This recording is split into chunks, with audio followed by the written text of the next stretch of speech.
केवल आत्मज्ञान के बिना न भटक रहे। यथार्थ में सद्गुरु ने संतों के द्वारा और संतों की सद चर्चा सत्संग के द्वारा अपने मन को बदल। ये मन तो पंछी गया उड़ के चला आकाश, ऊपर ही से गिर पड़ा या माया के पास।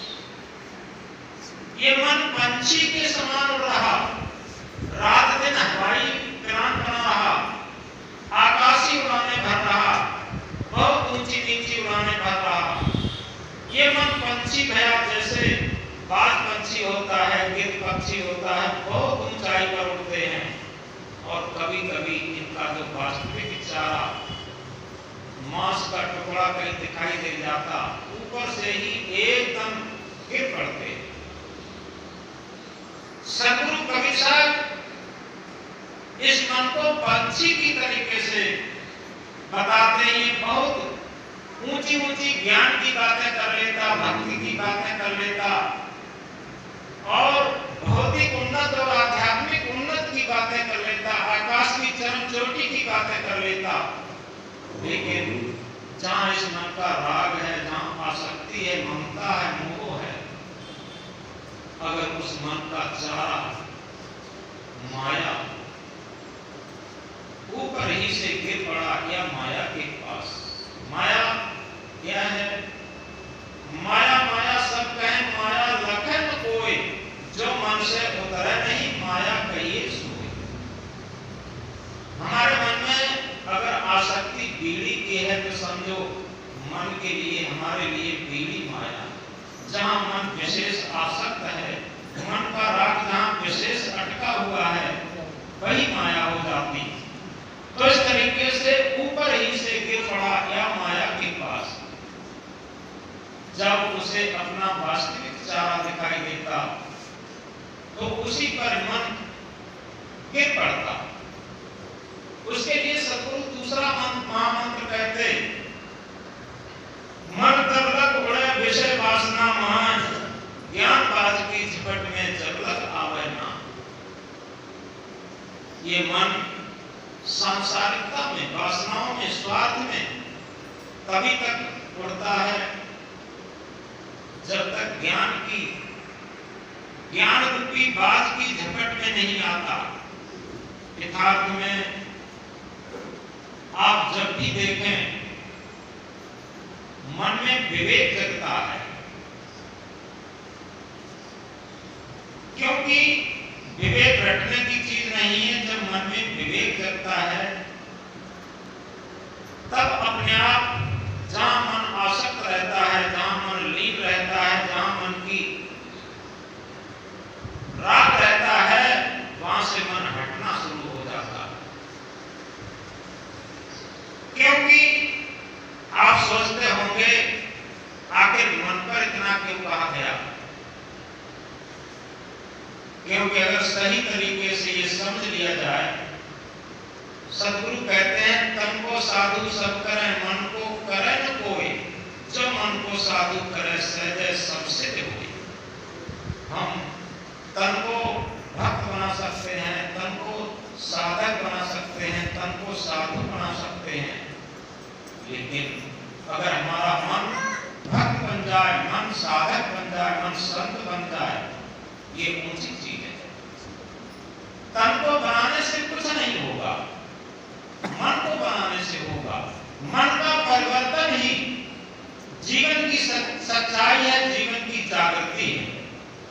संतों के सानिध्य में, संतों की सेवा में, संतों की शरण में अपना मन बदलता।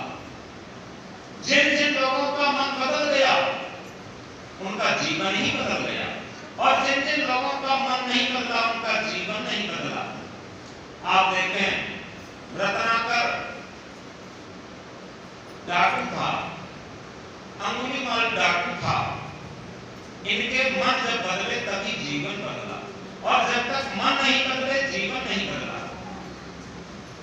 देखो तुलसीदास का भी मन बदला, अपने पत्नी के मोह में रात में ही पत्नी के पास पहुंचा, एक उनकी कहानी लिखी जीवन की। और जब पत्नी ने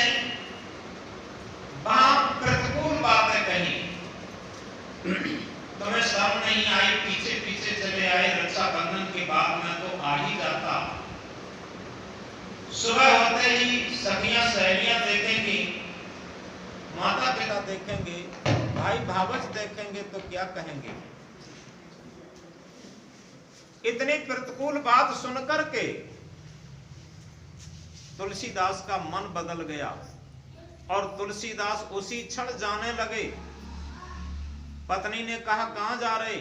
तुलसीदास ने कहा अब मैं जा रहा। पत्नी ने कहा सवेरा हो तब चले जाना।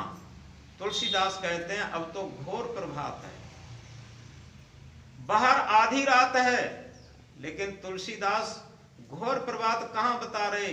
अपने अंदर अंतःकरण में, मन के अंदर, उनके मन के अंदर घोर प्रभात हुआ।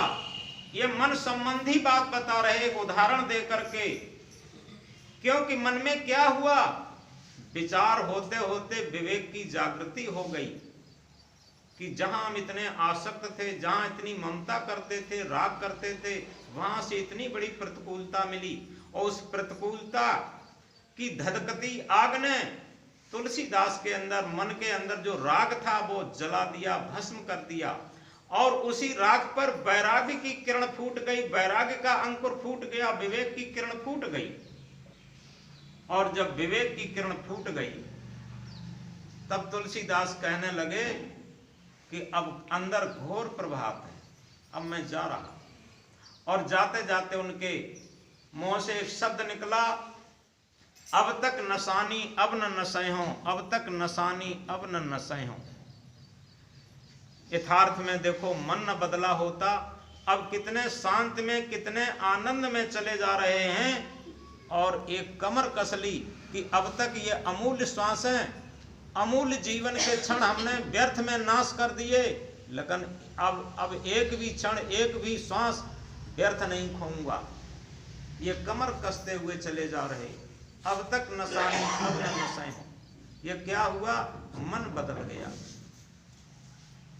तो यथार्थ में जब हमारा मन बदल जाता है, बाहर से थोक कर नहीं होती। जितने भी भक्त हुए हैं, जितने भी महापुरुष हुए हैं, उन सबका मन बदला। देखो,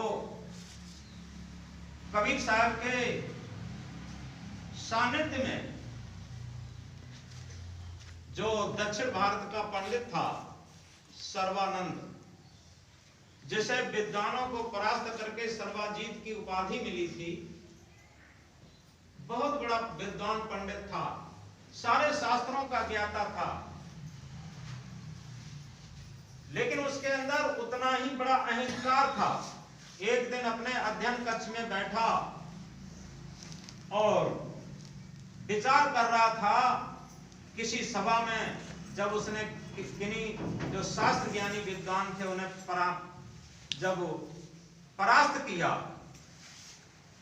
और गले में जयमाला सर्वानंद को मिली और सर्वाजीत उपाधि मिली, उसी बात को याद करके हंस रहा था।